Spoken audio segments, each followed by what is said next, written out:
to separate work and home time. This is really important because yes, work is a big part of our life, but often we bring a lot of that stress home, and we talk about the stress with our family, we talk about it with our friends, and it becomes all-consuming, and in fact it becomes much more stressful than it needs to be.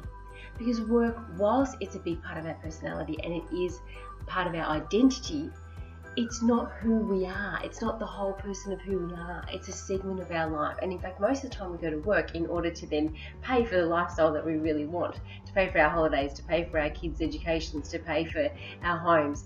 These are the reasons why we go to work, in order to have the lifestyle that we really want. So we want to be able to separate between home and work life.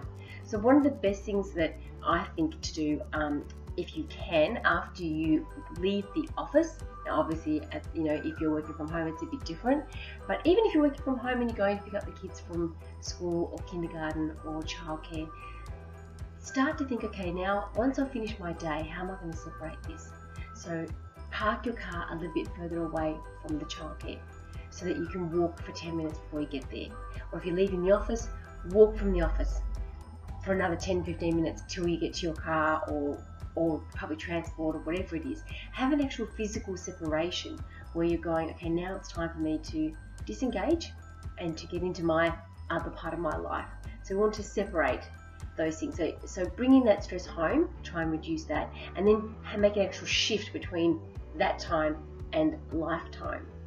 Okay, the other thing to do is to start thinking about ways to make your life at home more relaxing and calm, making it a sanctuary at home.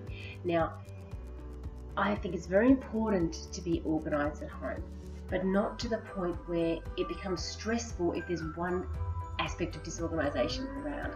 When you have children, particularly young kids, they're going to make a mess.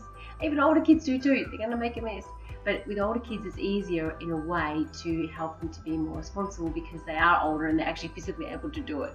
Whereas when you have younger kids, it's not so easy to ask a 2-year-old or a 5-year-old to go and clean up their room because they can't physically do it and they don't know what to do and they're bored. They don't want to do it. So how do we engage them a bit more to help us to clean up, for example? But we need to have organisation and cleanliness in a way that's comfortable for you. And again, everybody is different with what they find comfortable in the home. So it might be, for myself, for example, I have a level of what I can handle, and I know if I need to relax, I can't relax if the house is in a mess. So I need to get that organised in order for me to then feel calm and relaxed and to be able to function.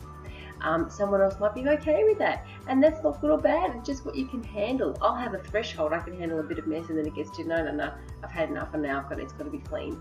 I can't handle this anymore.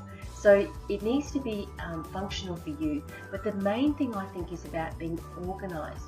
So there's a difference between having tidiness and being organised. So cleanliness, yes, we have to have our house clean because it's for hygienic reasons, but tidiness here does not have to be perfect. Organisation over here should be pretty good, because when we're organised, we can function so much better.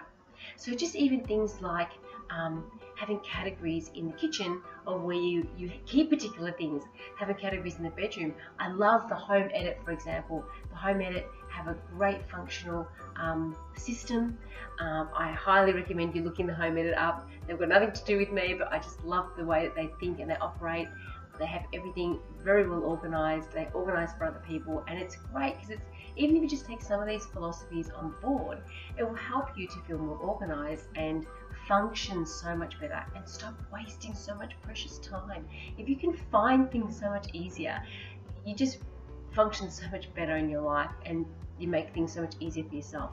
Even in your clothing, for example, if you organise by colour, if you organise your clothing by colour, it makes it so much easier to find things. All my black stuff's over here. Right, I need a black top, a black dress, a black pair of pants. Great, I go to that one section. A simple thing like that can really, really help. Make it quick, make it easier. I've only got a short amount of time. How am I going to do this? In the kitchen, if you have things in containers that are labelled, so much easier to find things rather than, oh, which box is it in? And what are we going to have for breakfast? I'm not inspired because I can't see anything. So try and be organised.